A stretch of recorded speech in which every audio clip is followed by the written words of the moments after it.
Ya, Assalamualaikum.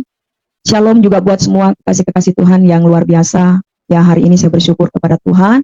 Semua tidak terlepas karena kebaikan Tuhan yang begitu dahsyat dan begitu luar biasa dalam kehidupan saya. Ya, sebelumnya saya perkenalkan diri saya. Saya adalah Eryani Kristi, atau nama pemberian dari orang tua saya sendiri adalah Handayani. Dan Eryani Kristi adalah nama saya yang Tuhan pakai untuk memberitakan keselamatan, memberitakan Injil Kristus. Ya, sebelumnya saya terlahir dari seorang Muslim. Ya, saya asli orang Makassar. Bapak ibu saya asli orang Makassar dan ibu saya adalah seorang haji. Bapak saya juga haji, tapi beliau sudah almarhum. Tahun 2024 beliau sudah kembali kepada rahmatullah.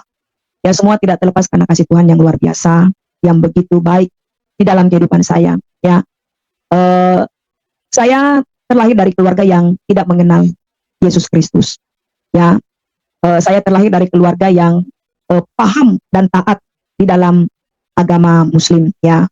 Karena bapak saya dari kecil juga mengajarkan saya ketaatan di dalam menjalankan ibadah, menjadi orang yang beragama. Ibu saya juga sebagai seorang wanita yang luar biasa, karena beliau juga membimbing saya dari kecil untuk hidup menjadi wanita yang soleh. Ya, eh, siapa yang pernah menyangka ya kalau ternyata bahwa rencana Tuhan itu memang indah. Ya, bukan berarti orang tua saya salah untuk mendidik saya, tidak. Bukan berarti ibu saya salah mendidik saya, tidak. Karena pada dasarnya saya terlahir dari keluarga yang benar-benar hidup dalam ketaatan agama. Ya, dari kecil bagaimana orang tua mengajarkan saya mengaji, ya, mengenal Al-Quran, menjalankan ibadah, puasa, menjalankan sholat 5 waktu, ya, itu yang diajarkan oleh kedua orang tua saya. Tetapi apa yang saya alami bukan kebetulan, ya, bukan kebetulan, tetapi saya percaya ini adalah rencana dan kehendak Tuhan yang Maha Kuasa, yaitu Yesus Kristus. Ya, saya lahir besar di Makassar, ya, tapi di waktu saya masih usia kurang lebih sekitar 8 atau 9 tahun, orang tua saya meninggalkan kota Makassar, lalu kami pergi merantau di salah satu kota yang ada di Sulawesi Tenggara, yaitu kota Kendari. Ya, nah di sanalah saya menghabiskan masa kecil saya di Sulawesi Tenggara. Ya, di sana saya bagaimana layaknya seorang anak kecil, ya, bermain, ya, menikmati masa-masa anak-anak, menikmati kehidupan sebagai seorang Muslim. Kalau sudah waktunya mengaji jam 4 sore, ya saya harus pergi mengaji. Ya, nanti selesai mengaji, sholat maghrib, baru saya pulang ke rumah. Itu, ya, bukan berarti bahwa agama yang dulu salah dalam apa yang saya lakukan, tidak. Tetapi semua tidak terlepas dari kehendak Tuhan. Ya, semua tidak terlepas karena rencana Tuhan. Ya, karena siapa yang pernah tahu kalau kita bisa menjadi umat pilihan? Tidak ada yang pernah tahu. Bahkan saya juga tidak pernah terlintas di pikiran saya kalau ternyata saya bisa menjadi seorang pengikut Yesus Kristus. Nah, di masa kecil saya tinggal di daerah Oikumene, Jalan Oikumene, yang ada di daerah Mandonga, itu bertepatan di depan Korem 175. Nah, saya sekolah SD itu di Jalan Saranani. Ya, Jalan Saranani. Saya sekolah di SD Mandonga waktu pada saat itu. Nah, setiap saya pulang sekolah itu dari Jalan Saranani, ya, dari Mandonga menuju ke rumah saya itu di Gang Oikumene, itu cukup jauh, teman-teman, ya. Cukup jauh. Ya, kurang lebih sekitar 20 menit perjalanan ke sekolah. Dari rumah menuju ke dari rumah menuju ke tempat sekolah saya. Nah, setiap saya pulang sekolah, saya selalu mampir di gereja, ya. Karena di rumah saya itu kalau mau menuju ke rumah, saya harus ambil jalan kompas melewati gereja itu supaya saya bisa lebih cepat sampai di rumah. Karena kalau saya lewat jalur utama itu jauh. Jadi saya lewat jalan kompas, saya lewat dari Masjid Al-Kausar, lalu saya masuk lagi ke ganggang, akhirnya ketemulah dengan gereja. Nah, kalau saya capek pulang dari sekolah, itu saya suka mampir di gereja itu, ya. Saya suka mampir di gereja itu, berteduh, duduk, ya. Karena kan perjalanan dari sekolah lumayan 20 menit. Nah, kadang biasa saya tidak tahu, ya, apakah itu pastor, apakah itu gembala, karena kan saya Muslim. Saya tidak tahu itu. Tapi setiap kali saya pulang dari sekolah, ya, saya suka mampir di gereja itu. Kalau saya mampir di gereja itu, nah, itu ada bapak, ya ada, saya belum tahu waktu itu kalau dibilang namanya pendeta atau pastor, saya belum tahu. Nah, bapak ini selalu keluar dari gereja itu kasih saya minuman, kasih saya air putih, kasih saya coklat, kasih saya permen, seperti itu.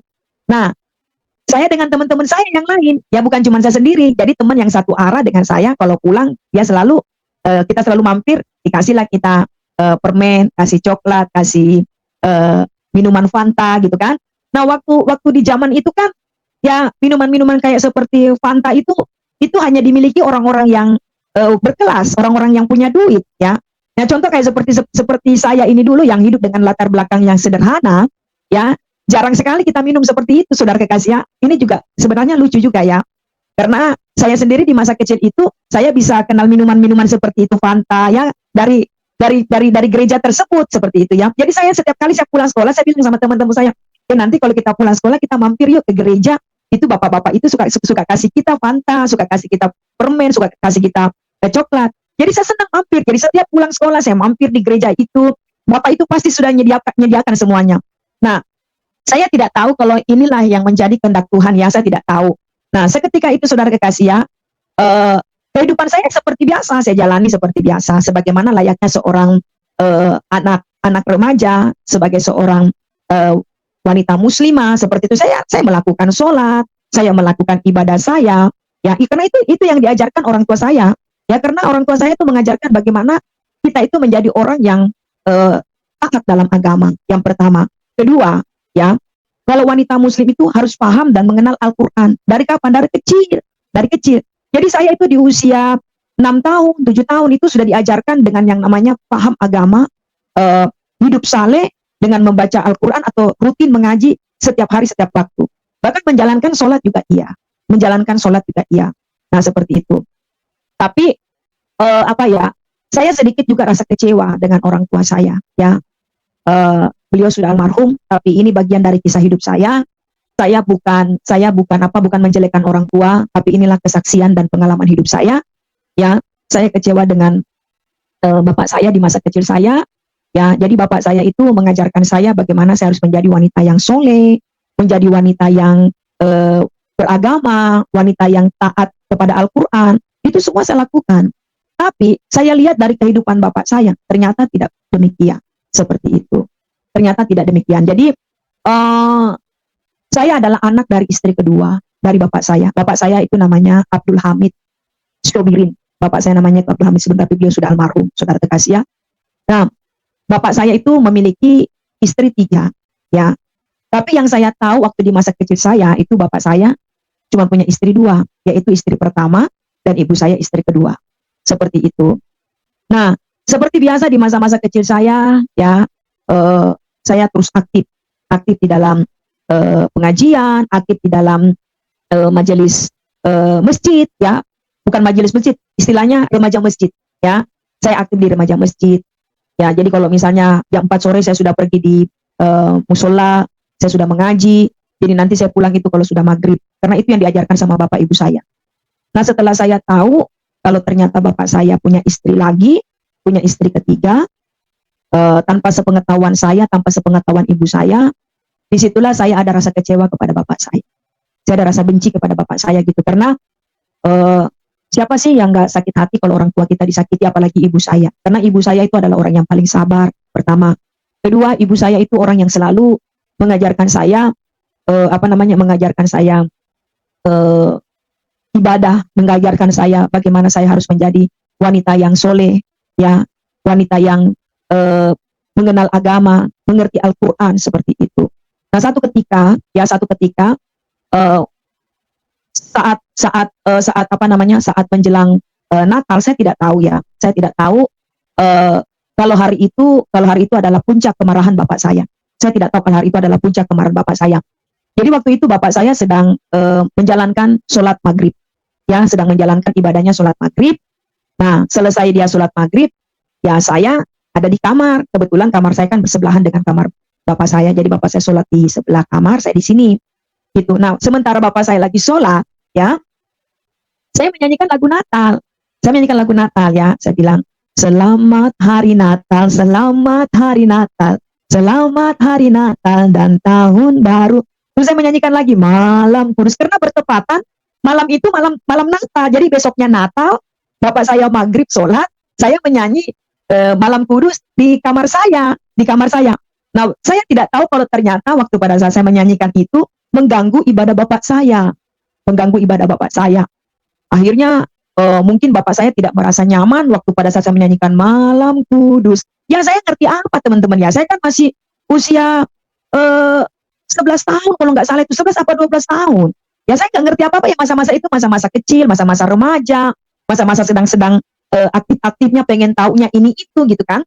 Nah saya nggak tahu kalau ternyata waktu pada saat saya menyanyikan Malam Kudus itu mengganggu sholat bapak saya, mengganggu sholat bapak saya. Akhirnya bapak saya mungkin dia buru-buru sholat atau bagaimana, saya nggak ngerti. Tiba-tiba dia masuk di dalam kamar, dia gulung itu sajadahnya, baru saya dipukul pakai sajadahnya. Kurang ajar kamu, anak durhaka, anak kafir. Saya kaget teman-teman, karena saya lagi baring, baru saya lagi nyanyikan Malam Kudus, sunyi senyap. Ternyata begitu bapak saya datang, dia gulung itu sajadahnya, dia pukul saya setengah mati. Saya kaget teman-teman, ya saya kaget. Jadi saya bilang gini, Bapak kenapa? Kenapa Bapak pukul saya? Akhirnya di situ bapak saya melontarkan amarahnya. Kamu kurang ajar. Itu tidak boleh kamu nyanyikan itu. Itu lagu orang kafir. Apa artinya kafir? Saya nggak ngerti Pak. Saya nggak tahu itu apa artinya kafir. Itu. Dan tidak boleh. Kita orang Islam tidak boleh menyanyikan lagu itu. Itu bukan lagu kita. Itu lagu orang kafir. Kamu tidak boleh menyanyikan itu. Kamu sudah mengganggu sholatnya bapak. Akhirnya bapak saya marah. Saudara kekasih, saya harus mengalami yang namanya penyiksaan dari bapak saya itu di usia 11 tahun kalau saya nggak salah. Seperti itu. Nah waktu itu saudara kekasih ya. Waktu itu sempat saya distrap. Jadi saya itu distrap karena bapak saya kan itu orangnya dia paham agama, dia pelaku ibadah, tapi dia juga kalau menghukum nggak main-main teman-teman, nggak main-main saudara kekasih ya. Jadi saya distrap di usia 11 tahun itu saya disuruh berdiri satu kaki terus pegang kuping. Ya itu betis saya habis dipukulin pakai rotan. Kurang ajar kamu katanya.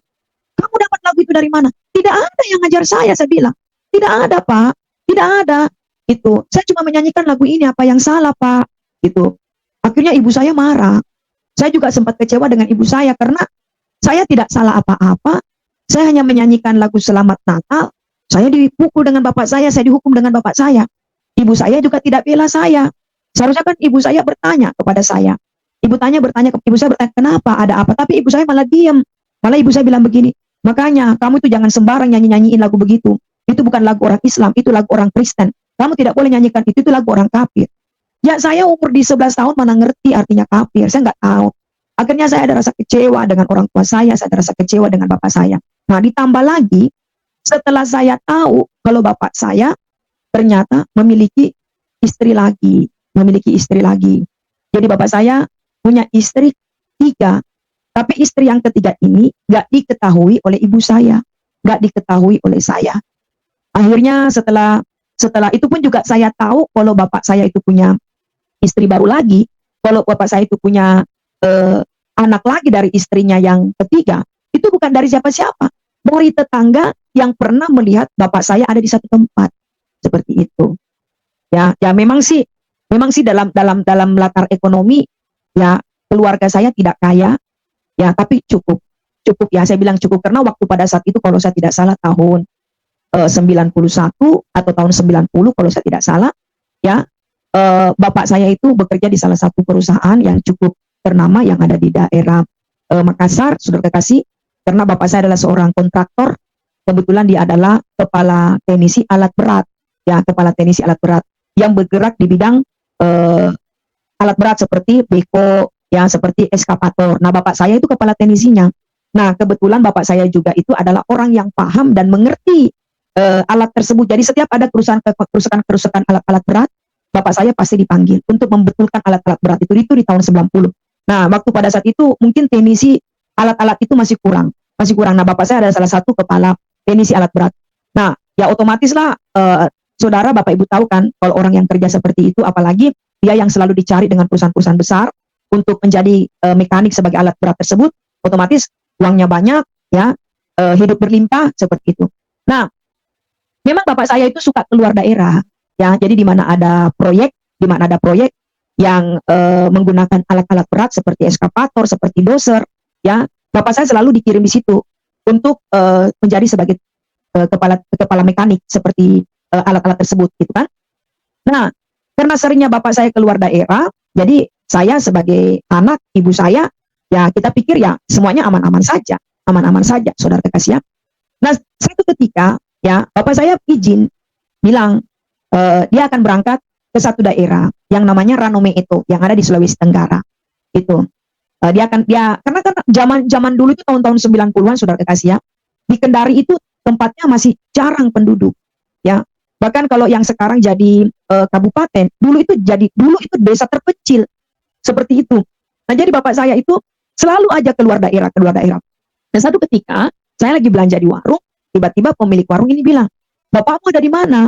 Saya bilang, "Bapak saya nggak ada, bapak saya lagi di luar kota," seperti itu. Dia bilang, "Sudah berapa lama bapakmu di luar kota?" "Sudah lama," saya bilang begitu, "sudah lama, sudah lama." "Oh begitu, benar bapakmu di luar kota?" "Iya, bapak saya di luar kota, nggak pernah pulang, nggak pernah, sudah." Nggak, karena memang bapak saya kalau keluar kota itu, ya bisa sampai 1 bulan, 2 bulan, kadang untuk kalau seminggu dia datang, kadang berbulan-bulan baru datang gitu kan. Nah, sampai satu ketika saya lagi belanja, ini yang punya warung ini tanya lagi, "Bagaimana bapakmu? Ya, masih ada, sudah pulang? Belum?" Gitu. Terus dia bilang sama saya, yang ku bilang-bilang dengan bapakmu ya, bapak yang ku bilang-bilang, saya lihat bapakmu ada di sini.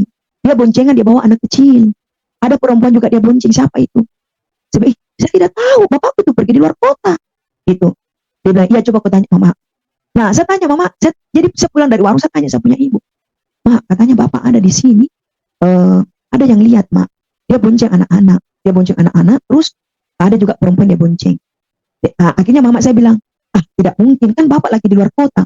Tapi tidak, ini Mak, tetangga yang ngomong ini yang punya warung ngomong ini. Gitu. Dan satu ketika, ya saya pergi sekolah, kebetulan kan jarak sekolah saya dengan kantor bapak saya, ya itu cukup dekat teman-teman, ya kurang lebih kurang lebih sekitar 1 kilo atau satu setengah kilo lah kurang lebih ini, ya, karena saya sudah lupa waktu pada saat itu, tapi dekat lah dari sekolah dengan kantor bapak saya, itu dekat sekali.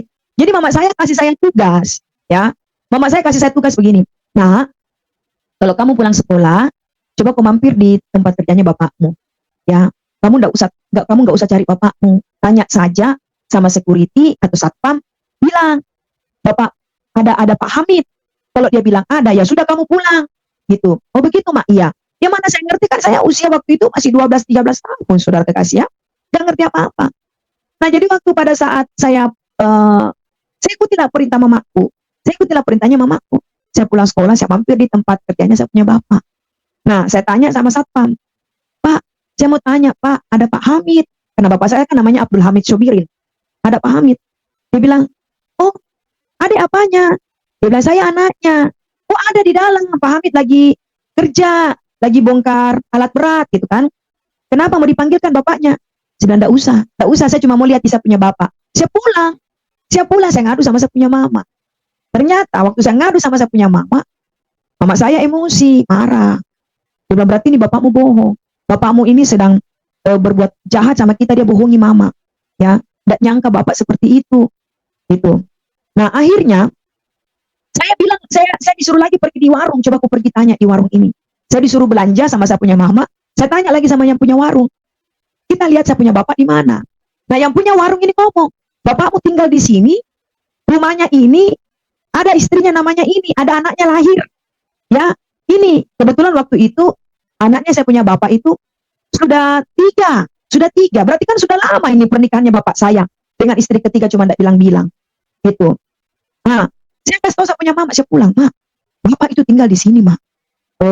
Ada istrinya katanya. Dia tinggal di ini, rumahnya ini, nah, istrinya baru sudah melahirkan." Benar saudara kekasih. Akhirnya saya datang ke sana, ya, saya datang ke sana sama saya punya mama. Benar, diperkokilah bapak saya di dalam rumah itu. Di dalam rumah itu benar ada istri, ada anak 3, yang ketiga itu masih bayi, ya. Terus ada bapak saya di situ. Kemungkinan waktu pada saat itu bapak saya baru pulang kerja karena pakaiannya masih pakai baju katerpak, ya. masih pakai baju waterpak apakah ya, itu yang baju orang proyek itu yang panjang kan gitu ya. Nah, gitu. Akhirnya ributlah mama saya dengan bapak saya, ribut marah besar ya. Bapak saya bukan bela mama saya, malah bapak saya mengusir saya dengan mama saya. Dia usir saya di depannya istri muda bapak saya, dia usir saya di depan istri mudanya, dia usir mama saya. Baru saya hampir mau dipukul dengan bapak saya ya, hampir mau dipukul dengan bapak saya. Mama saya marah ya, mama saya marah. Akhirnya pulanglah kita. Di situ saya melihat ibu saya dengan perasaan yang hancur, kecewa. Pokoknya dengan berbagai, ya saudara tahulah kalau misalnya perempuan yang disakiti, ya saya ikut merasakan penderitaan ibu saya. Ya, saya kalau lihat sebenarnya ini bagian dari masa lalu yang membuat saya luka, kecewa dengan orang tua, gitu ya. Dan saya ikut merasakan penderitaan ibu saya. Nah, satu ketika disitulah tidak ada kebahagiaan dalam keluarga kecil ibu saya. Sejak ketahuan kalau bapak saya punya istri 3, ya tidak bilang-bilang dengan ibu saya, seperti itu. Saya juga sebagai seorang anak yang tidak mengerti apa-apa, bapak saya ikut membenci saya. Disitulah saya kecewa. Saya kecewa padahal bapak saya mengajarkan saya bahwa saya harus menjadi orang yang soleh, saya harus menjadi orang yang jujur, saya harus menjadi orang yang mengerti agama, yang melakukan ibadah, karena itulah yang menjadi pahala saya untuk saya bisa masuk dalam surga, kata bapak saya.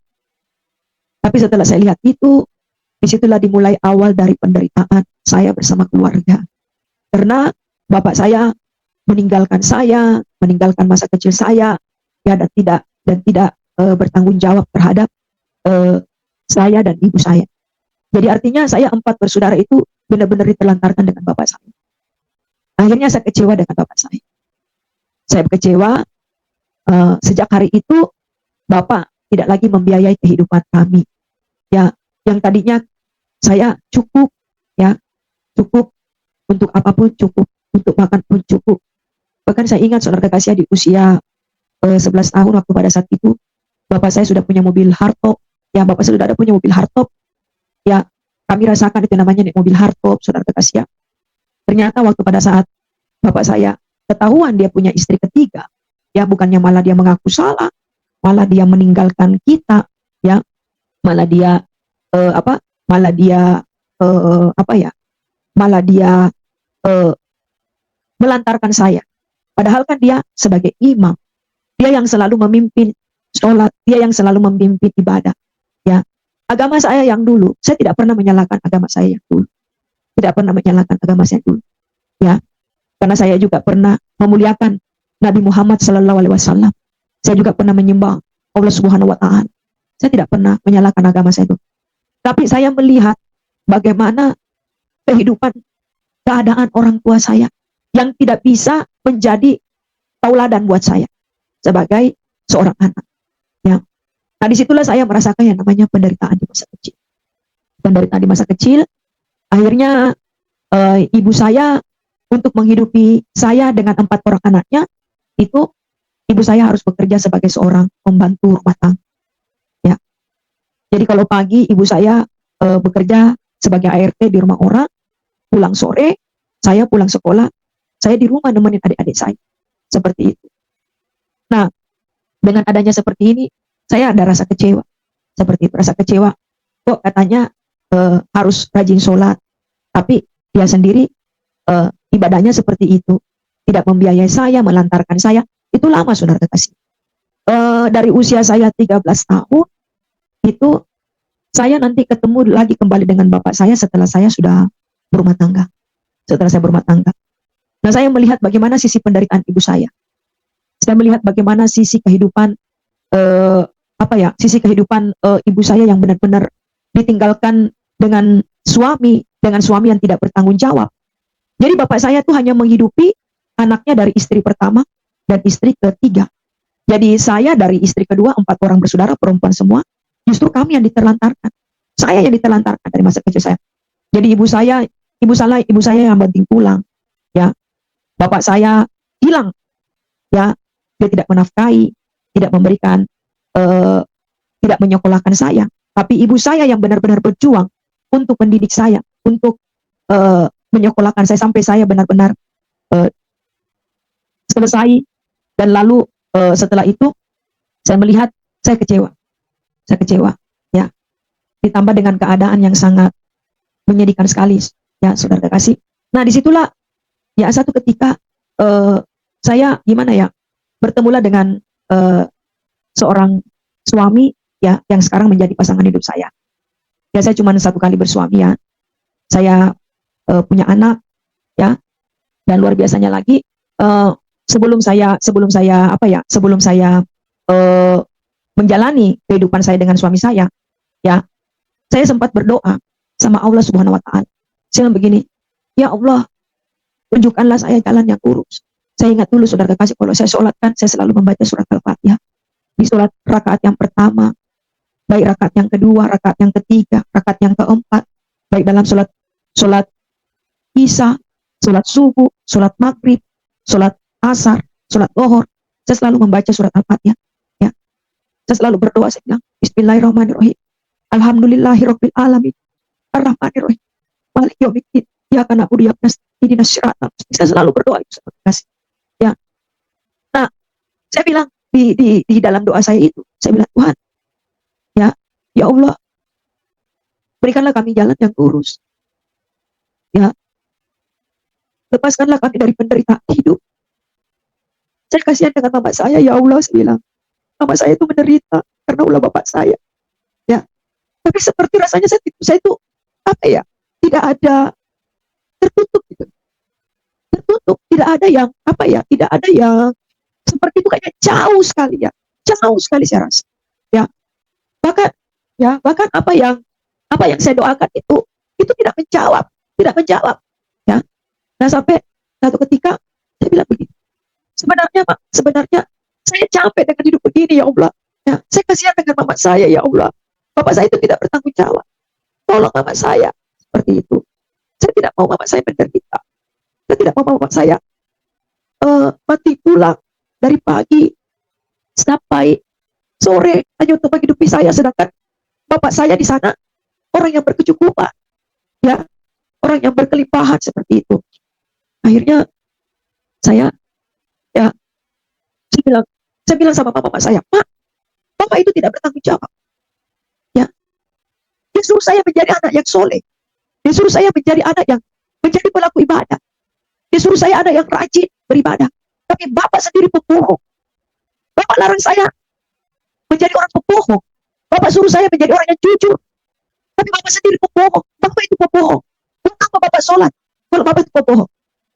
Tapi ibu saya bilang begini, biarkan Dina, sabar, fokus saja, banyak fokus saja beribadah, semoga Allah buka jalan, gitu. Sebenarnya tidak, mama, saya harus cari suami yang tidak seperti bapak. Saya tidak mau cari suami seperti bapak. Bapak itu jahat, saya bilang.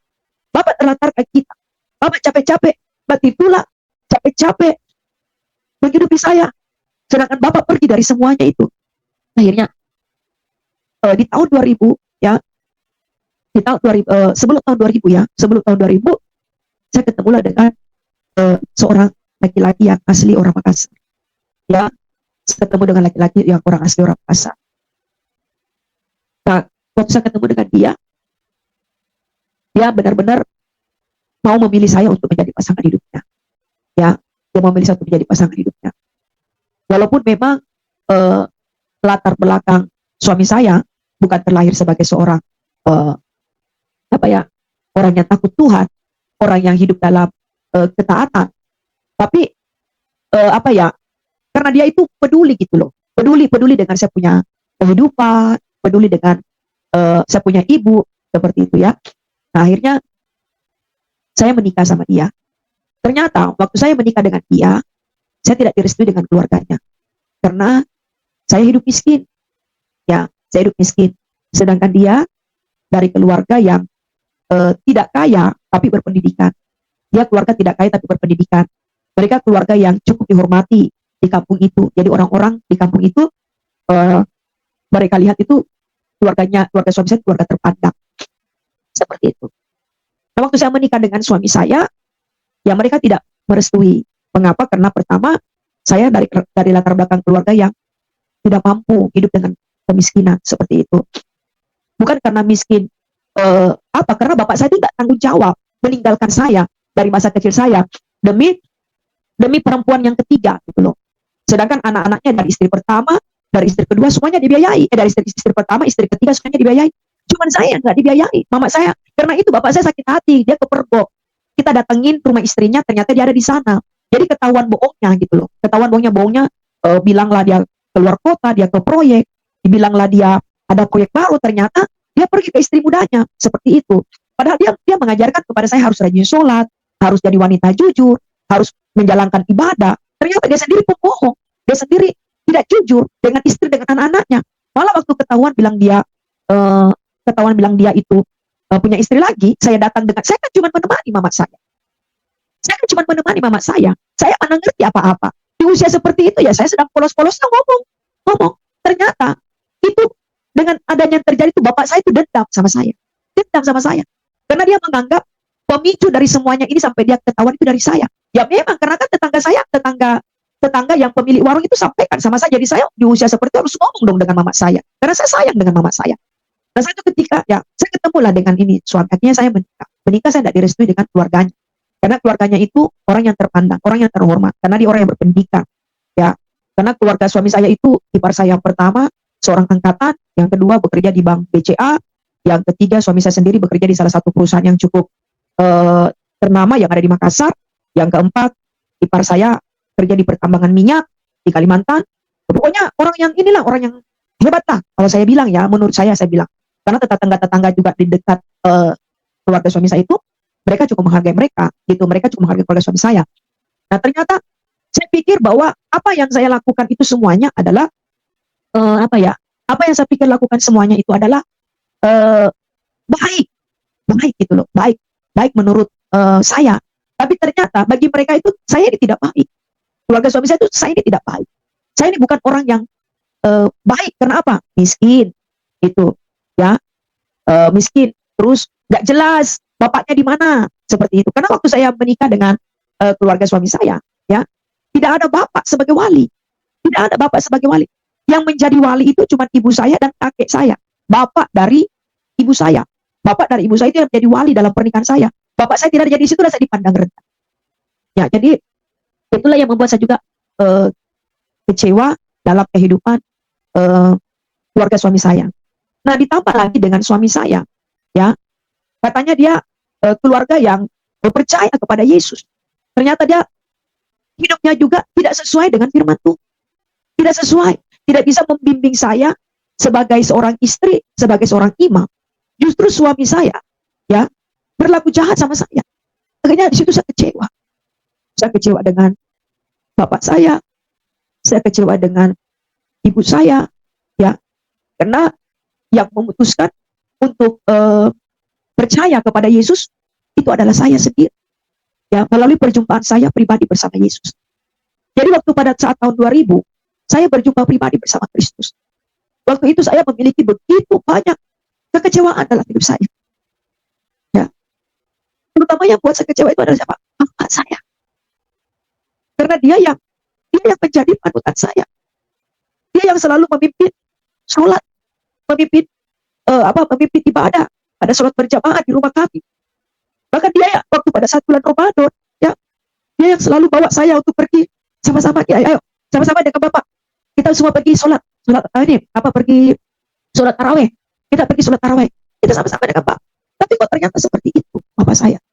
Akhirnya saya kecewa dengan bapak kandung saya kecewa dengan saudara-saudara satu bapak, saya kecewa dengan ibu saya juga waktu saya memutuskan untuk mengikut Yesus. Saya kecewa juga dengan suami saya, karena dia sebagai suami tidak bisa menjadi panutan dalam hidup saya, tidak bisa menjadi panutan. Akhirnya saya memiliki kesendirian, ya, terpisah dari semua, terpisah. Dan ketika itu saya belum ketemu, saya belum ketemu dengan bapak saya, belum saudara kekasih, ya. Nah, sampai satu ketika, ya, saya bilang, saya capek, saya lelah Tuhan, ya, saya bosan dengan begini. Ini beban terlalu berat, ya, penderitaan ini terlalu berat buat saya. Saya tidak sanggup, ya, saya tidak sanggup. Dari tahun 2000 itu, disitulah perjumpaan saya pribadi bersama Yesus Kristus. Disitulah perjumpaan saya pribadi bersama Yesus Kristus. Jadi waktu saya berjumpa pribadi bersama Yesus, saya melihat, ya, saya itu seperti apa ya? Saya melihat bagaimana sosok itu dia datang menghampiri hidup saya, sebagaimana waktu dia disalibkan di Bukit Golgota. Jadi kalau teman-teman lihat bagaimana keadaannya dia disalibkan di Bukit Golgota, begitulah dia datang dalam hidup saya. Begitulah dia datang dalam hidup saya. Nah, waktu itu saya diusir dengan bapak saya. Saya diusir dengan bapak saya, ya, karena bapak saya tidak terima. Saya memutuskan untuk meninggalkan keimanan saya. Tidak terima. Saya bilang begitu. Tapi saya rela. Saya bilang, tak apa-apa, Pak. Kalau Bapak usir saya, Bapak benci saya. Tidak apa-apa, Pak. Tidak apa-apa. Ini menjadi keputusan saya.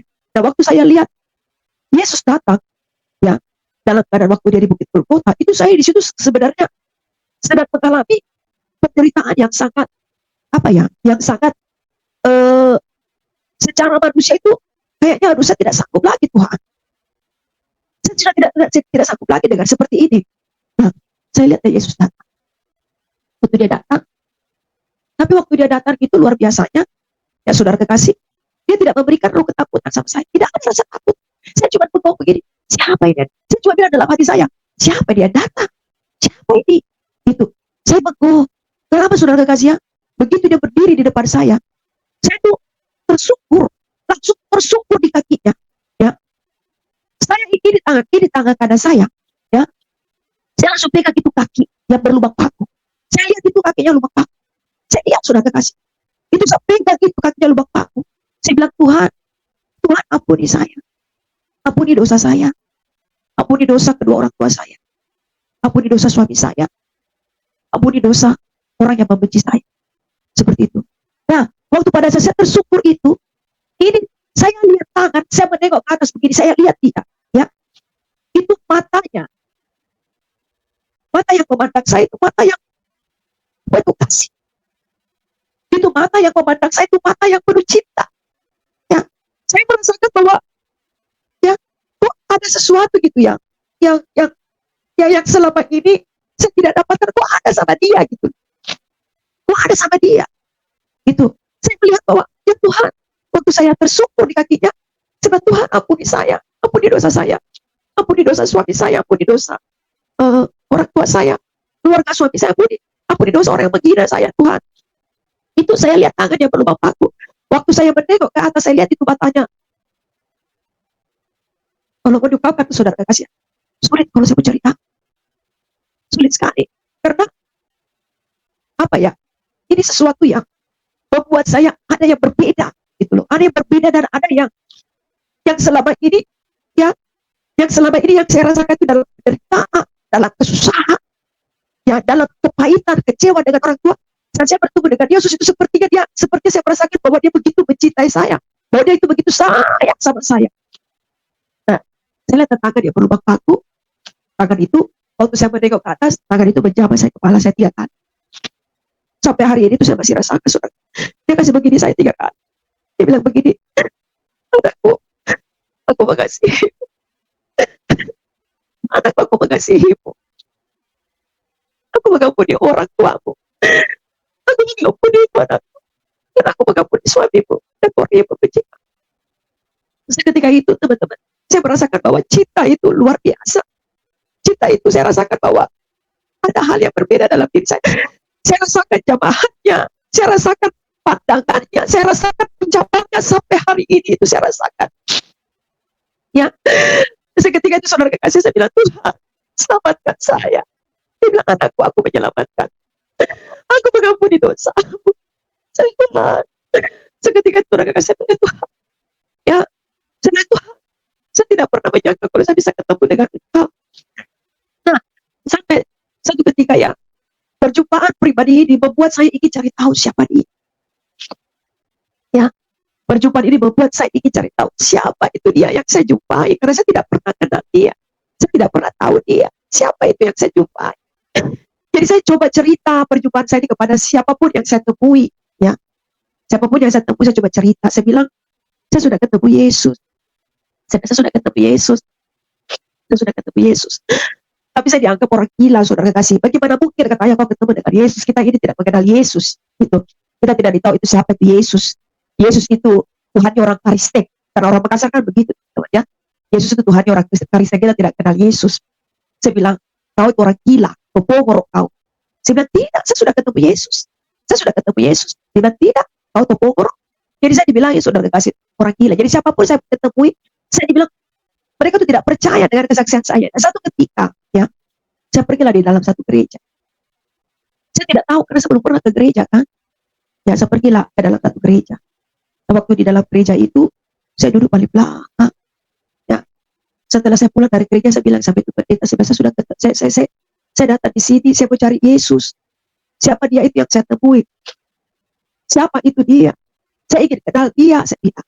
Terus dia bilang itu pendeta, siapa yang kamu temui? Bila saya ketemu orangnya begini, ada tangan, ada tangannya, ada lubang paku. Saya lihat itu badannya itu kayak apa ya? Saudara pernah lihat itu? Saya tidak tahu itu apa, darah atau apa. Tapi saudara pernah lihat itu darah yang kering yang tinggal di badan itu kayak sudah bukan warna kulitnya itu sudah bukan tidak bersih begini, karena mungkin itu apa ya? Bagaimana ya teman-teman lihatlah bagaimana waktu dia itu disalibkan di Bukit Golgota, begitu di keadaannya saya temui. Sulit untuk saya bicarakan. Sulit karena apa ya? Tidak apa ya? Tidak bisa saya bicarakan itu dengan apa ya? Karena yang jelas bagaimana keadaannya dia itu di Bukit Golgota, bagaimana keadaannya dia waktu dia mau mengalami penyaliban. Begitulah yang saya alami, begitulah perjumpaan itu. Jadi saya bilang, siapa itu saya temui? Saya cerita sama pendeta. Pendeta bilang, oh itu Yesus. Saya bilang, siapa itu Yesus? Ya, mereka bilang itu Tuhan kami. Tapi kan saya tidak mengerti. Saya tidak tahu. Saya pergi lagi terus, saya cari dia. Saya cari dia. Saudara, berapa tahun saya cari dia itu? 13 tahun. 13 tahun, dan tepatnya itu perjumpaan pribadi itu di tahun 2000, tahun 2001, ya, saya dibaptis lah. Saya dibaptis di gereja GPDI Bethesda yang ada di Makassar. Saya dibaptis di sana. Dan waktu saya dibaptis dengan yang baptis saya waktu itu Bapak Pendeta Da Costa. Ya, Bapak Pendeta Da, gerejanya masih gereja lama, sekarang kan sudah direnovasi. Masih gereja lama, kursinya itu masih kursi kayu, ya. Nah, saya dibaptis di sana. Jadi kolam baptisnya itu ada di atas di mimbar. Saya ingat itu kolam baptisnya itu ada di mimbar. Saya dibaptis di situ. Jadi ini mimbar, di bawah mimbar itu ada kolam. Di situlah saya dibaptis. Dan waktu saya dibaptis sama pendeta tersebut, ya, memang pendeta ini baptisnya Bapak Pendeta Dakus tadi bilang apa? Lo tidak usah pakai nama baptis, tidak usah, ya. Namamu ini nama yang diberikan oleh orang tua. Ya, namamu ini nama yang bagus, ini diberikan sama orang tua. Nah, melalui namamu ini nanti kamu banyak memenangkan jiwa. Saya belum mengerti waktu pada saat itu memenangkan jiwa seperti apa, bagaimana itu dibilang namanya menginjil. Saya belum tahu seperti itu. Nah, jadi sejak perjumpaan pribadi saya bersama Yesus di tahun 2000, lalu saya dibaptis di tahun 2001, disitulah saya terus belajar firman Tuhan. Ya, saya belajar firman Tuhan. Ya, tapi saya belum mengerti. Ya, di mana ada pemuritan, saya masuk. Di mana ada persekutuan, pendalaman Alkitab, saya di situ juga masuk. Tapi saya belum mengerti. Dan tiba saatnya itu saya mengalami namanya perkumpulan rumah tangga. Pertama, perkumpulan rumah tangga, bagaimana suami saya, ya, tidak jauh beda itu sikapnya dengan bapak saya. Ya, cuman bedanya bapak saya menikah, kalau suami saya tidak menikah, cuma main-main. Senang bermain-main wanita. Wanita itu jadi tempat permainannya dia. Gitu. Karena mengapa? Ya, saya menyadari waktu pada saat itu memang suami saya, ya, dia bekerja di salah satu perusahaan, dia adalah salah satu supervisor termuda. Supervisor yang yang saya bilang yang bertalenta, yang berbakat lah waktu pada saat itu. Saya belum mengerti apa itu dibilang namanya talenta. Yang berbakat dan terbaik. Gitu. Jadi segala fasilitas dari kantor itu diberikan sama perusahaan diberikan sama suami saya. Nah, itulah yang membuat saya juga ya kecewa dengan suami saya. Dan pada akhirnya saya bergumul sama Tuhan, karena suami saya juga orang yang selain dia juga orang yang suka ke night club, suka berpesta pora, suka menghambur-hamburkan duit seperti itu kan. Nah, saya kecewa dengan suami saya. Saya kecewa, suami saya juga bukan apa yang saya harapkan, ternyata tidak demikian. Dia juga tidak bisa menjadi pribadi yang bisa membuat saya hidup bahagia seperti itu. Nah, dan pada akhirnya ya saya memilih untuk bercerai.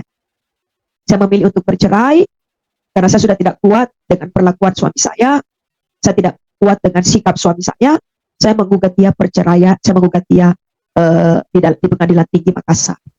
Saya ajukan perceraian. Ya, nah, waktu saya ajukan perceraian, memang suami saya tidak pernah menghadiri setiap sidang. Suami saya tidak pernah menghadiri setiap sidang. Ya, bahkan ibu saya juga mendukung perceraian saya, karena ibu saya bilang begini, ya, masuk tomo ke Kriste, suamimu juga modelnya begitu, lebih baik tinggalkan. Karena ibu saya sudah punya masa lalu dengan suaminya. Jadi ibu saya juga itu sakit hati dengan laki-laki yang macam model seperti itu. Nah, saya juga setelah saya tahu bilang suami saya begitu, saya juga kecewa dengan suami saya. Saya tinggal. Saya bilang, bagaimana dengan anak-anakku, Mak? Tidak apa-apa, anak-anakku tetap hidup dengan mama. Kamu fokus bekerja, kamu fokus hidup, menata karir, sebelah begitu. Nah, jadi saya gugat suami saya bercerai. Waktu saya gugat, ternyata di setiap sidang dia tidak pernah hadir. Dikasih disurati dari pengadilan, surat itu tidak pernah dibalas. Disurati dari pengadilan menyurat ke rumah orang tuanya juga tidak pernah membalas. Itu. Nah, akhirnya saya kecewa dengan suami saya. Kecewanya lagi, yang harusnya itu kehidupan anak-anak saya harus ditanggung sama dia. Tunjangan hidup, tunjangan untuk kebutuhan anak-anak semuanya diambil sama dia. Saya sudah tidak boleh lagi meninggalkan rumah yang kita tempati. Akhirnya saya pulang ke rumah orang tua saya. Akhirnya anak saya terbagilah. Ada yang ikut di mertua saya, ada yang ikut ibu saya. Nah, tapi saya dengan keadaan ini saya tidak kuat. Saya tidak kuat. Saya juga sakit hati karena justru keluarga suami saya, ya, terutama dari pihak keluarganya dia, mendukung juga kalau suami saya mau menikah dengan wanita lain. Gitu. Nah, akhirnya sudah saya memutuskan untuk berpisah karena saya tidak sanggup tinggal di Makassar. Saya tidak sanggup hidup di Makassar dengan keadaan seperti itu. Saya sedih juga lihat kehidupan anak saya. Lagi saya tinggalkan kota Makassar. Saya wanita yang memiliki talenta. Yang pertama, ya, dulu waktu masa-masa di puncak di puncak kehidupan rumah tangga saya, suami saya orang yang memiliki karir dengan kedudukan yang bagus, ya, waktu pada saat itu, ya, bukan saja sebagai seorang ibu rumah tangga, tetapi saya kursus kecantikan, saya kursus potong rambut, seperti itu. Saya kursus, saudara kekasih, ya. Karena jadi gini, di luar kesibukan suami saya, dia tidak peduli sama saya ambillah hal yang positif. Dengan apa? Dengan ikut begitu banyak kegiatan-kegiatan positif, termasuk kursus kecantikan, sekolah kecantikan, dan juga sekolah hairstylist, ya, potong rambut. Jadi saya punya talenta untuk make up, untuk memotong rambut, punya talenta seperti itu. Nah, setelah saya gugat suami saya, nah, inilah bekal saya untuk mencari hidup, memenuhi kebutuhan anak saya yang ada sama saya. Karena yang ada sama suami, dibiayai sama suami, dihidupi dengan suami, karena suami sudah menarik semua tunjangan hidup saya. Nah, saya kerjalah di salah satu salon yang cukup ternama yang ada di Makassar. Ya, saya kerja, tapi dengan gaji yang cukup di bawah standar, tidak mencukupi kebutuhan anak saya, karena anak saya kan saya titip di ibu saya. Itu belum kebutuhan ibu anak saya. Kalau saya bilang sama suami saya, anakmu ini membutuhkan biaya hidup, itu gak pernah digubri sama dia, gak pernah dijawab. Jadi kalau saya tidak salah itu ada 2 tahun kurang lebih itu saya tidak dinafkahi oleh suami saya. tidak dinafkahi secara jasmani, kalau kita sudah tidak serumah, kita sudah pisah tempat seperti itu. Nah, akhirnya saya adalah salah satu owner salon bilang begini, kamu mau nggak pergi di salah satu kota yang ada di daerah yang ada di daerah Mumere, ya, yang ada di daerah Mumere, NTT. Saya bilang, ngapain di sana? Dia bilang, di sana kita butuh hairstylist seperti kamu, ya, butuh hairstylist bisa make up seperti kamu. Karena banyak di sana orang senang nyalon tapi tidak ada pegawai yang seahli kamu seperti itu. Jadi saya bilang, oke, saya siap ke sana. Tapi bagaimana dengan transportasi saya? Transportasimu ditanggung. Gitu. Transportasimu ditanggung. Terus kamu dikasih gaji melebihi dari sini. Kamu ada gaji pokok, belum lagi bonus-bonusnya. Oh ya udah. Akhirnya saya ngomonglah sama ibu saya, Mak, bagaimana Mak? Ya, Mak, bagaimana Mak? Kalau saya berangkat tinggalkan Makassar, di sana ada salon yang membutuhkan talenta yang bisa make up, bisa catok, bisa bonding, bisa potong, bisa semuanya. Mama saya pergi aja. Terus anak saya gimana? Gak apa-apa, habis. Akhirnya saya pergi. Saya pergi, saudara kekasih ya. Saya kerja di sana, ketemulah dengan owner sana, saya kerja di sana. Ya, saya kerja. Memang benar saudara kekasih ya. Salon itu ramai setiap hari. Salon itu ramai, mereka entahkah itu rebonding, entahkah itu potong rambut, ramai saudara kekasih.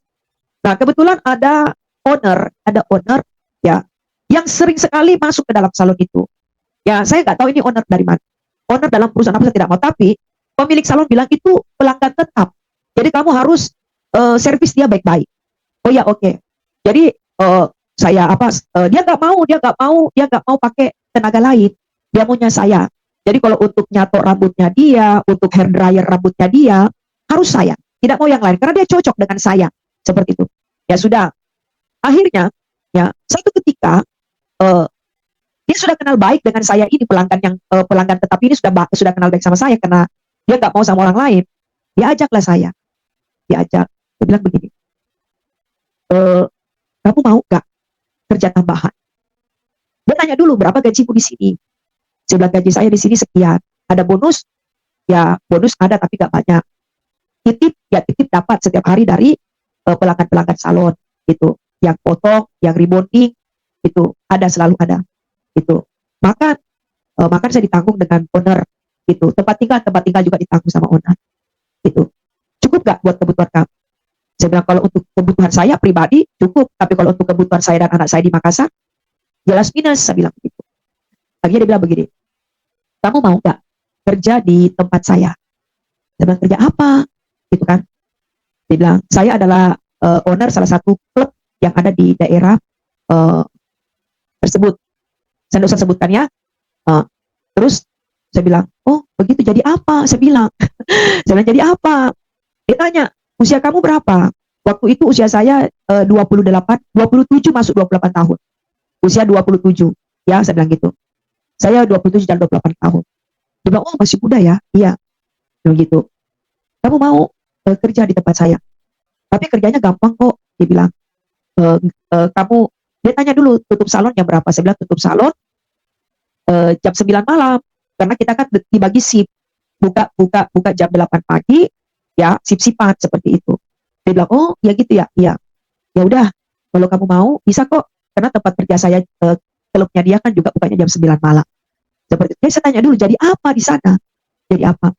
Dia bilang, saat ini klubnya itu nggak ada maminya. Karena waktu itu kan usia saya 27 tahun dan saya juga sudah punya anak. Ya kamu jadi mami aja. Saya lagi butuh mami nih. Saya bilang, saya nggak ngerti, saya nggak bisa, saya nggak punya pengalaman di sana. Saya bilang begitu. Saya nggak punya. Udah nggak apa-apa, nanti saya ajarin kamu. Ya, kamu bisa make up.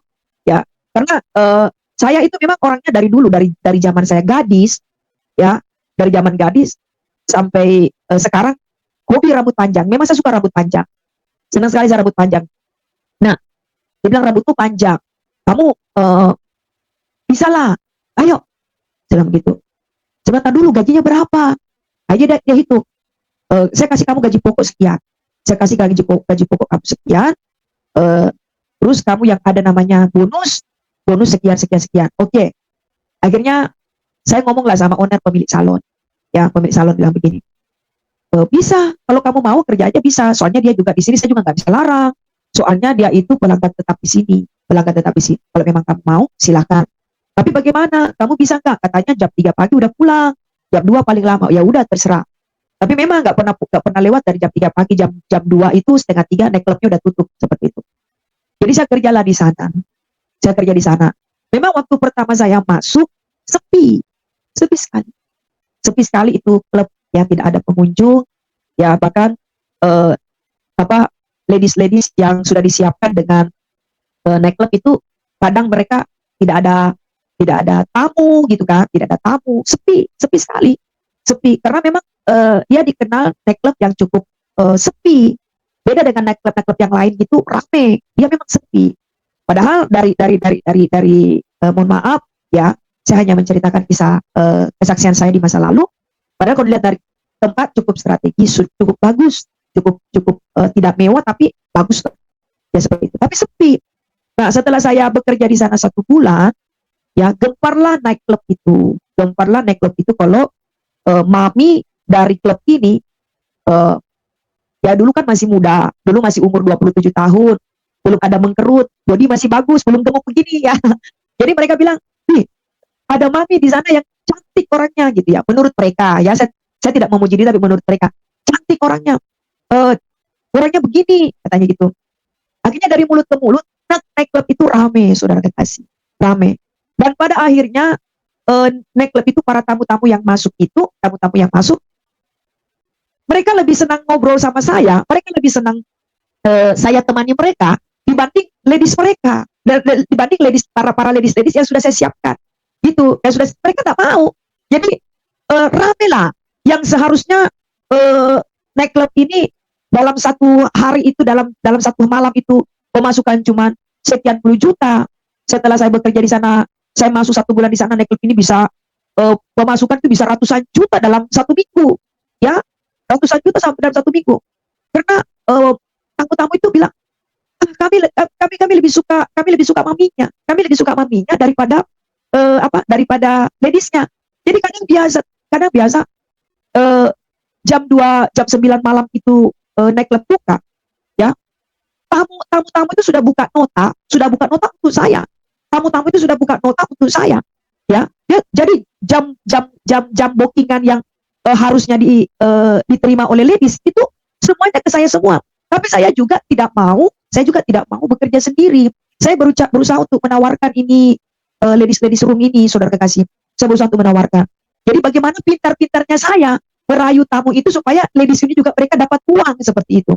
Seperti itu. Ya memang jujur selama saya kerja di nightclub itu rame, terus dalam 1 minggu itu bisa dapat sampai ratusan juta, ya. Bahkan kalau dibilang uang, jujur saya berkelipat uang. Saya punya uang. Karena apa? Belum tip saya dari tamu, belum gaji saya dari nightclub. Saya punya gaji pokok dari nightclub, ya. Pertama, terus kedua, ladies yang di booking itu sama tamu, ya. Mereka kalau dapat tip dari tamu, mereka juga bagi ke saya. Belum lagi tuh bonus-bonus dari minuman-minuman seperti itu. Jujur, secara pribadi saya uang berkelipat. Itu ibu saya jor-jorin duit. Ibu saya butuh berapa uang? Ibu saya telepon, mama butuh, anakmu butuh uang sekian, saya kirim. Anakmu butuh uang, saya kirim. Ya, karena apa? Saya punya penghasilan 2. Belum di nightclub saya yang melebihi dari gaji saya kerja di salon. Belum gaji saya di salon. Sedangkan pemilik salon, ya, dia kasih fasilitas spesial buat saya. Kalau tamu yang datang ke salon hanya khusus untuk yang cari saya. Kalau di luar itu saya tidak boleh pegang. Itu bos saya. Akhirnya saya berkelimpahan, uang banyak. Saya lupa dengan suami saya, pokoknya saya sudah lupa dengan masalah saya. Saya lupa dengan kehidupan saya di Makassar. Ya, jadi tamu-tamu yang dari klub-klub yang lain itu kepada tempat saya. Itu tempat saya. Bahwa ada mami yang is the best, ya. Ada mami yang is the best di klub ini. Orangnya begini, wow begini, pokoknya itulah. Nah, satu ketika ya, namanya saya kerja di klub malam, otomatis saya terpengaruh dong dengan lingkungan. Saya minum, saya merokok, jujur. Ya, saya minum, saya merokok karena keadaan lah. Padahal saya bukan perokok, saya bukan peminum. Karena saya menghadapi setiap tamu-tamu yang menawarkan rokok, menawarkan minum, akhirnya saya ikut minum. Akhirnya saya minum. Dan satu ketika, ya, saya mabuk berat, saya mabuk, saya pulang, saya sampai di mes, saya bilang, kok saya seperti ini ya, ya, saya seperti ini, saya masuk di toilet, ya saya muntah-muntah, terus saya nggak bisa berdiri di toilet, saya nangis, kok saya seperti ini sih, ya, saya kan dulu nggak begini, saya bilang, saya dulu nggak begini, hidup saya nggak begini, kok saya bisa jadi perokok, jadi minum, ya tapi kalau untuk jenis obat-obatan yang lain saya tidak, ya, saya juga hampir bunuh diri saya, jadi di sini saya punya garis-garis tangan, ya, karena kecewa dengan kehidupan, saya hampir bunuh diri saya. Jadi ini bukan karena saya melakukan apa ya, hidup di dalam mohon maaf, obat-obatan, tidak, tapi karena saya kecewa dengan, saya menyakiti diri saya sendiri. Kok saya seperti ini? Ya, kenapa ini bisa terjadi seperti itu?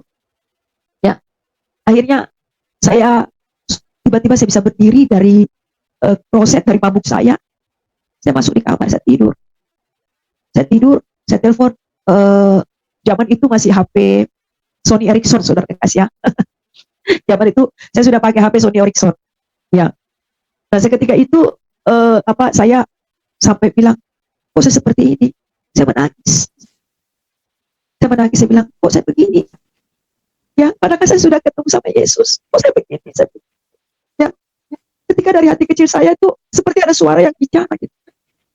Seperti ada suara yang bicara, telepon suamiku, dia suamiku, telepon dia. Saya bilang, saya telepon gak sih ya? Gak usah deh, dia kan sudah tidak tahu nomor saya sudah ganti nomor. Tapi jujur, nomornya itu masih saya ikat ke kepala, saya ikat. Tapi di dalam hati kecil ini, hubungi sekarang. Saya berusaha, hubungi gak ya? Saya hubungi. Akhirnya waktu saya hubungi, saya tanya kabarnya, bagaimana kabarmu? Dia bilang saya sakit.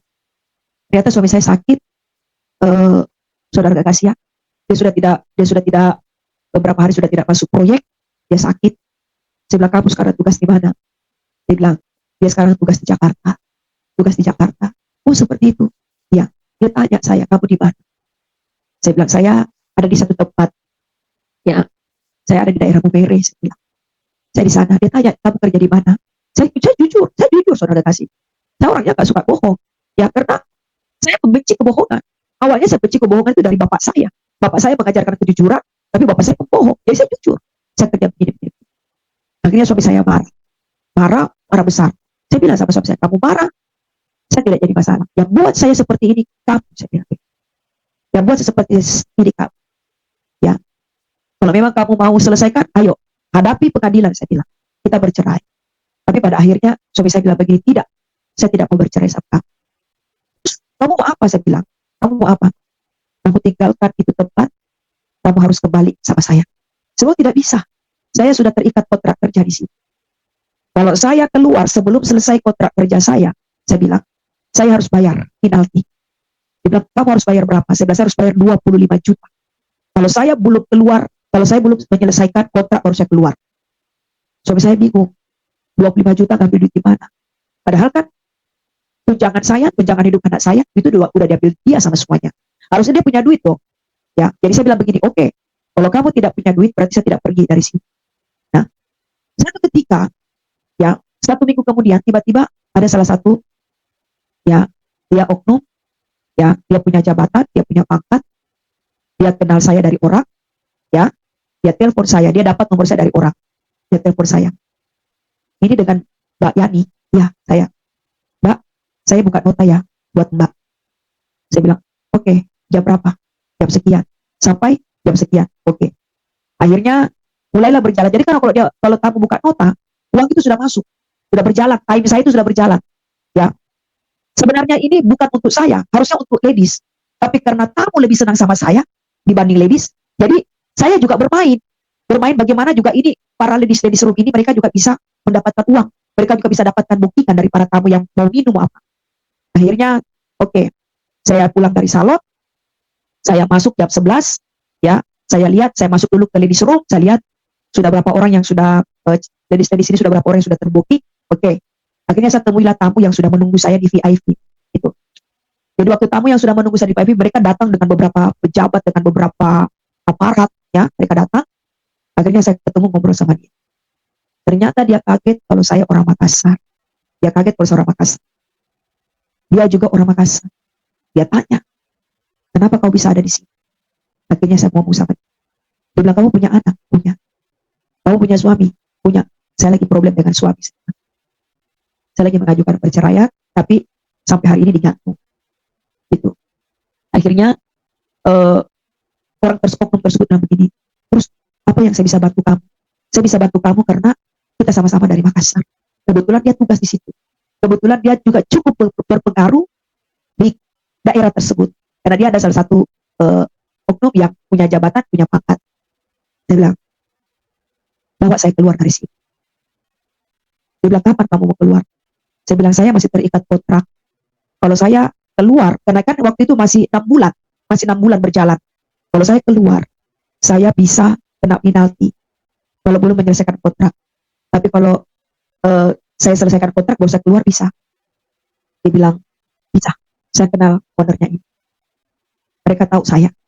Kapan kamu keluar? Saya bilang, tergantung Bapak. Baik. Akhirnya Bapak itu ngomonglah dengan pemilik klub untuk membawa saya keluar dari situ. Ya, membawa keluar saya dari situ. Sebenarnya pemilik klub gak kasih karena saya masih terikat kontrak, dan selama saya bekerja di sana sangat menguntungkan banyak bagi klub tersebut, termasuk ladies itu mereka juga semuanya berlimpah duit, berlimpah uang, seperti itu. Akhirnya saya keluar dari situ. Akhirnya oknum tersebut ngomong dengan pemilik, dibilang, ya sudah, kalau begitu kalau memang mau diambil dengan oknum tersebut, saya dilepas. Nah, waktu saya dilepas, oknum itu bilang begini, kamu saya taruh di sini, saya akan siapkan tiket pesawat kamu, ya, dan kamu besok akan berangkat. Tapi ingat, setelah kamu tiba di Makassar, kamu akan dijemput dengan orangnya dia, ya, orangnya dia ibarat kata oknum juga, tapi dibawa pangkatnya dia. Kamu akan dijemput sama dia, dan dia yang akan antar kamu sampai ke rumah. Setelah itu barulah dia akan kembali sesudah lepas tanggung jawab. Ya. Jadi oknum tersebut ini, dialah yang mengeluarkan saya dari klub itu, dialah juga yang membiayai tiket pesawat saya. Lalu saya tiba di Makassar, saya dijemput dengan bawahannya dia, lalu saya dibawa ke rumah orang tua saya. Dan sejak hari itu saya tinggalkan kota itu. Nah, saya telepon suami saya bilang, saya sudah ada di Makassar. Dia bilang, terus sekarang kamu di mana? Dia bilang, di rumahnya orang tua. Tapi jangan berkomunikasi dengan saya di depan mama saya. Mama saya benci sekali sama kamu. Saya bilang, gitu. Ya sudah, kalau gitu saya akan belikan kamu tiket, tinggalkan Makassar, kamu berangkat, ikut saya. Akhirnya saya berangkat, saya ikut dia, ya. Tapi saya pikir waktu saya ikut sama dia ada perubahan, tapi ternyata belum. Tapi di situ saya mulai belajar taat sama Tuhan. Saya mulai belajar taat sama Tuhan, saya setia dalam ibadah, saya mulai berdoa sama Tuhan. Nah, tepatnya itu di tahun 2013, saya mengalami yang namanya pencurahan Roh Kudus. Disitulah saya mengerti firman Tuhan, karena firman Tuhan pertama kali disampaikan sama saya adalah apa? Jadilah saksiku dari Yerusalem, Yudea sampai ke Samaria. Itu, dan aku akan menyertaku sampai kesudahan zaman. Sejak hari itulah saya terus belajar taat, setia, terus berdoa kepada Tuhan untuk memenangkan bagaimana suami saya itu menjadi orang yang takut Tuhan, meninggalkan dosa, meninggalkan kejahatan, meninggalkan segala kebencian, amarah itu. Dan puji Tuhan, 13 tahun itu saya berdoa sama Tuhan, suami saya menang, dan suami saya menjadi orang yang takut Tuhan dan menjadi orang yang percaya Yesus, dan kami tidak jadi bercerai, kami hidup kembali rukun dan sampai hari ini. Demikian kesaksian saya. Banyak kebaikan Tuhan yang saya alami. Tuhan menjawab doa saya. Jadi gini, waktu pada saat saya juga dipulihkan hubungan saya dengan suami, iblis rebut anak saya yang pertama. Anak saya yang pertama meninggalkan Yesus, ya, lalu dia percaya kepada Allah SWT dan mengikuti jalan Nabi Muhammad. Nah, sejak saat itu anak saya hidupnya terpisah. Dan disitulah saya berkumpul juga sama suami. 8 tahun saya berdoa sama suami untuk memenangkan anak saya ini. Puji Tuhan, anak saya sudah kembali dan sudah percaya Yesus kembali. 8 Puji tahun Tuhan. seperti itu. Ya, demikian Pastor. Waduh, luar biasa. Jadi hidup ibu ini penuh dengan kekecewaan, ya. Ya. Memang manusia boleh mengecewakan kita, orang tua, suami, saudara-saudara. Tapi ketika kita datang kepada Tuhan Yesus, maka Tuhan tidak pernah mengecewakan kita. Luar biasa kesaksian malam hari ini, dan sudah panjang lebar diceritakan. Sambil saya mau nunggu, tadi ada yang masuk cuman pergi lagi ya, nggak sabar menunggu. Satu pertanyaan dari saya, apa sih hal tersulit yang harus Ibu hadapi? Hal yang tersulit yang saya hadapi. Iya.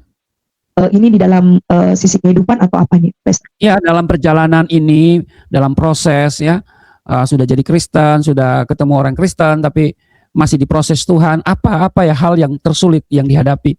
Apakah sampai hidup tadi? Tapi kan saya lihat tadi perjalanan hidup cukup diberkati ya, walaupun kerja di salon, lalu ada jadi mami di nightclub ya.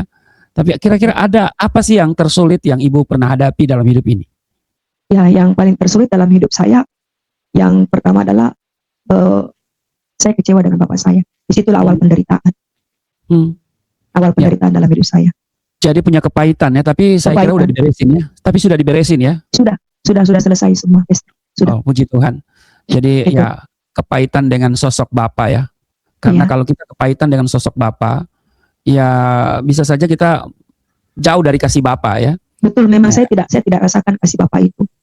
Ya, karena bapak sendiri benci waktu pada saat kepergok di rumah istri mudanya, yang kepergok ibu saya dengan saya, yang pergoki bapak saya di rumah istri mudanya. Disitulah bapak saya menaruh benci dendam, gitu.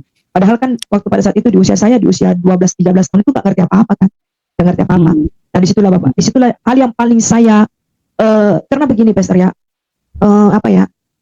sejak masa itu saya tidak pernah lagi ketemu dengan bapak saya.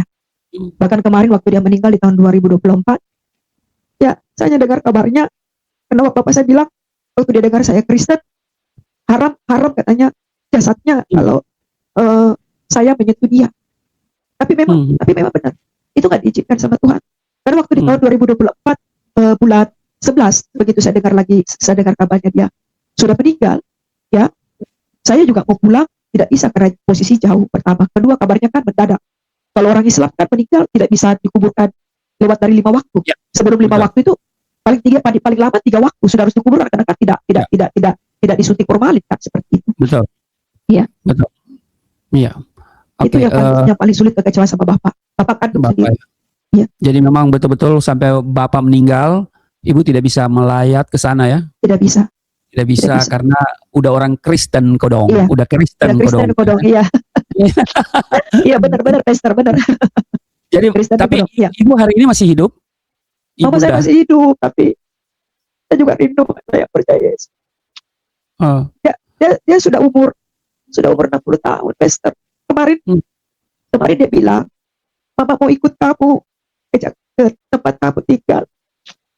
Bahkan mau bagaimana? Ongkos juga mahal kan, Pastor. Ongkos mahal. Saya juga pikirin kalau bapak saya di saya mau bagaimana hidupi, mau bagaimana gitu. Saya juga sampai hari ini ya masih membiayai hidup bapak saya, walaupun sampai hari ini bapak saya belum percaya Yesus. Ya. Saya membiayai hidup orang tua saya sampai hari ini. Ya. Kita doakan ya. Ibu ambil keputusan itu dibaptis kapan ya? 2000 berapa dibaptis? Tahun 2000, Pastor. Oh, tahun 2000 ya. Ya. Oke, ini sudah bersama kita Pak Santoso Jalu. Ya, Shalom. Assalamualaikum Pak Santoso. Halo, suaranya nggak kedengaran. Pak Santoso. Ya, Shalom. Ya. Bagaimana kabar? Sehat? Iya, saya sedang di rumah sakit. Sudah selesai operasinya? Besok baru, Pak. Sudah? Besok. Oh, besok pagi. Oke. Nanti kita doakan malam ini ya. Oke, ada yang mau disampaikan Pak Santoso? Ya, sangat. Saya mendengarkan Bu Risti. Ya. Saya sudah lama ngikutin Ibu itu. Bu Risti. Oh iya? Iya. Sudah lama ya? Iya, di TikTok ya? Iya, sering mengikutin gitu. Iya. Iya. Ya, sangat luar biasa juga. Memang semua orang-orang yang seperti kita ini memang banyak dipersekusi, memang benar. Saya sendiri juga udah ngalamin kan gitu, Pak. Iyalah, seperti itu dah. Nanti ada waktunya deh Pak Jalu, ada waktunya deh untuk spesial kita podcast dengan Pak Jalu ya. Iya, Eh, terima kasih ya. iya. Oke, jadi Ibu Kristi ya, Iya. Ibu masih belum percaya ya? Iya, loh. Ya, Tapi tetap dia doakan. belum percaya, tapi dia selalu mau rindu bersama-sama dengan saya, gitu loh. Dia selalu bilang, Ya, Papa pengen ke kamu, Papa pengen ke kamu. Maka saya bilang, Pak, saya punya keterbatasan, saya punya dengan segala kekurangan gitu loh, Pak. Saya gitu. ya. Saya bisa memberi Bapak saja tiap bulan itu sudah alhamdulillah, saya bilang begitu. Hmm, Buat bantu Bapak bayar listrik, bayar air, begitu alhamdulillah, saya begitu. ya. Iya. Iya. Iya, kita tetap doakan ya, kita nggak usah memaksakan Iya, karena betul, Pastor. bukan kita yang memilih Tuhan, tapi Tuhan yang Amin. memilih kita. Amin. Eh, Amin. Ayah saya meninggal juga dalam kekecewaan terhadap diri saya yang sudah jadi Kristen, dan mama saya kemudian mau bersama saya, tinggal dengan saya, tapi saya kasih syarat kalau mau tinggal dengan saya harus masuk gereja. Dan dia menolak itu bertahun-tahun. Suatu saat saudara saya di Sulawesi Tengah menelpon bahwa mama mau datang kepada saya, tapi saya bilang syaratnya adalah masuk gereja. Oh ya, mama udah mau, udah saya jemputlah di Sulawesi Tengah, di Palu, datang di sini, ikuti saya pelayanan masuk gereja. Ya, tapi kemudian dia nggak mau. Saya bilang, mama, kalau cuma masuk gereja, nama mama itu tidak terdaftar di surga, di buku kehidupan, jadi cuma dapat capek. Ya, namanya orang tua udah 70-an, ya dia suka ngambek. Ya udah, kita nggak usah paksakan dia lebih. Yang penting dia udah senang aja masuk gereja, ikut pelayanan dengan saya. Tapi satu hari pagi-pagi, bangun pagi, dia buka pintu kamar, terus pertanyaan pertama, kapan mama dibaptis? Wah, itu. Itu 19 tahun saya berdoa. Ya. Dan kita sudah tidak berharap lagi karena setiap kali bicara untuk dibaptis dia marah ngambek segala macam. Tapi satu saat dia bilang, kapan mama dibaptis? Itu pertanyaan yang saya percaya itu Tuhan Roh Kudus yang bekerja. Jadi kita doakan saja Ibu Kristi ya, ibundanya, supaya satu saat dia dijamah Tuhan ya. Kakak saya juga pernah mengalami 2 kali mujizat, tapi dia tidak terbuka hatinya untuk menerima Yesus sebagai Tuhan dan Juru Selamat. Oke, aduh, ini di rumah sakit ya. Kita mau doa dulu untuk Pak Santoso ya. Kita mari doakan ya. Dalam nama Tuhan Yesus berdoa untuk Pak Santoso yang dalam persiapan besok untuk operasi. Tuhan, Engkau melawat Pak Santoso. Tuhan menjamah dari ujung kepala sampai ujung kaki. Tuhan urapi setiap peralatan medis yang digunakan, dokter yang akan menangani para medis yang akan bersama di ruang operasi nanti. Tuhan, Engkau yang memimpin, Engkau yang memberikan hikmat sehingga proses operasi bisa berjalan dengan baik dan semuanya dalam damai sejahtera sukacita. Berkati. Dan Tuhan terus mempersiapkan Pak Santoso untuk proses operasi itu. Terima kasih Tuhan. Hari ini juga, malam ini juga kami mau berdoa untuk suami dari Ibu Indah Kristiana Sarwanda, yaitu Bapak Suwandi yang lagi stroke. Tuhan, Engkau berbelas kasihan, Engkau berkemurahan, Engkau menjamah dari ujung kepala sampai ujung kaki, sembuhkan, pulihkan. Di dalam nama Tuhan Yesus, tidak perkara yang sukar, tidak perkara yang mustahil. Dan Tuhan terus berkati istrinya, yaitu Ibu Indah. Beri dia hati yang sabar, penuh sukacita. Kebutuhannya Tuhan cukupkan untuk pembelian obat. Dan Tuhan, Engkau memberkati keluarga ini untuk terus berharap dan bergantung kepada Tuhan. Di dalam nama Tuhan Yesus, kami berdoa dan mengucap syukur. Amin. Ibu, saya mau tanya lagi. Dalam perjalanan hidup yang Ibu ceritakan tadi, adakah Ibu merasa takut gitu? Ada. Dan kalau merasa takut, apa ketakutan yang datang di dalam hati Ibu? Ketakutan yang datang di dalam hati saya di dalam perjalanan hidup, ya, sepertinya kayak tidak ada jalan keluar gitu. Putus asa. Putus asa. Pernah mengalami ya putus asa? Pernah. Kan saya ini. Ya, oke. Ya, dengan itu ya, supaya tujuannya supaya mengakhiri hidup atau gimana? Tujuannya mengakhiri hidup. Iya. Udah pasrah ya. Apa? Iya, udah pasrah. Itu sempat berapa lama itu, Bu? Maksudnya, Pastor? Berapa lama itu? Berapa lama dalam kekecewaan berat itu sampai iris namanya itu menggores-gores tangan itu ya? Mungkin supaya cari nadi dan selesai hidup. Itu berapa lama? Itu lama sekali, Pastor, karena awalnya kekecewaan itu kan dari Bapak dulu. Ya. Dari Bapak, terus berumah tangga, ketemu suami juga tidak jauh beda seperti itunya. Seperti itu. Akhirnya saya juga dibuang dari keluarga suami, dibuang dari mama, karena memutuskan akhirnya menyakiti diri sendiri. menyakiti ya, melukai, menyakiti diri Melukai. sendiri ya. Jadi saya Oke, merasa bahwa nggak ada gunanya saya hidup, udah dah, mati aja. Mama nggak suka, suami saya juga nggak suka, keluarga suami juga nggak suka, bapak nggak suka, udah mati aja. Mungkin memang saya nggak ditakdirkan untuk hidup. Jadi saya menyakiti, saya siksa diri saya sendiri. Iya ya. Ya. Tapi Tuhan buat segala sesuatu indah pada waktunya ya. Amin, amin, yes. Hari ini sudah dipulihkan ya, dan Amin. hidup bahagia bersama suami, anak-anak juga, bahkan anak yang ya kemarin dia meninggalkan Kristus sekarang udah balik ya, anak Sudah yang balik, hilang ya. balik lagi ya. Anak hilang, Dan balik. itu hari ini aktif di pelayanan ya. Iya. Ya. Oke Bapak Ibu, kalau Bapak Ibu mau dukung pelayanan daripada Ibu Kristi, silakan mengunjungi kolom deskripsi. Di sana ada nomor yang Bapak Ibu, teman-teman bisa ya mendukung dalam bentuk apapun. Ya silakan kunjungi kolom deskripsi ya untuk mendukung pelayanan daripada Ibu Kristi ini. Dan juga dukung kami pelayanan yang kami lakukan melalui Yayasan Pelayanan Galilea Indonesia. Baik Ibu, mungkin ada sesuatu yang ini sebelum closing statement. Apa pesan Ibu untuk orang yang di luar sana yang mungkin mengalami proses yang sama dalam pencarian, dan mungkin ada ketakutan, ada kecewa, dan mereka ada di persimpangan? Apa yang Ibu mau sampaikan kepada mereka malam ini? Ya, baik, terima kasih Pastor. Ya, satu hal yang saya mau sampaikan buat semua yang saat ini masih berjuang dalam pergumulan, yang masih berjuang untuk memperbaiki hidup, ya percayalah bahwa Tuhan itu ada dalam setiap musim hidup kita. Dia, Tuhan itu tidak pernah meninggalkan kita. Dia tahu dalam setiap sejarah yang ada di dalam hidup kita. Saat kita di dalam titik lemah, dia juga ikut merasakan apa yang kita alami. Saya hanya mau menyampaikan kepada semua kekasih-kekasih Tuhan, jangan pernah tinggalkan Yesus. Tuhan Yesus baik. Dia Tuhan yang baik. Dia Tuhan yang selalu setia. Ya, dia Tuhan yang tidak pernah menutup mata dengan kehidupan kita. Dia Tuhan yang selalu mendengarkan doa-doa saya, doa-doa kita semuanya. Jadi tetaplah percaya sama Tuhan Yesus. Apapun keadaan kita, bagaimanapun kita hari ini, jangan pernah katakan, kok Tuhan seperti ini, kok Tuhan tidak baik, tidak. Tapi percayalah, semuanya ada maksud yang indah untuk membawa kita ini lebih mengenal kasih Tuhan, lebih daripada segala yang ada dalam dunia ini. Itu saja, Pastor. Tuhan Yesus baik buat kita semuanya. Jadi tetap semangat. Jangan pernah melupakan kasih Tuhan. Tuhan itu selalu ada dalam sejarah hidup kita. Amin. Terutama yang paling penting, segera ambil keputusan ya untuk menerima Yesus sebagai Tuhan dan Juru Selamat.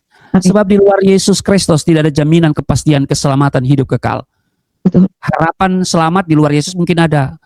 Ya kan, harapan, ajaran tentang keselamatan, doktrin tentang keselamatan di luar Tuhan Yesus mungkin ada. Tapi jaminan kepastian keselamatan hanya ada di dalam Yesus Kristus. Amin. Ya. Bapak Ibu, jika kesaksian ini menyentuh hati Bapak Ibu semuanya, bagikan live ini sekarang juga kepada mereka.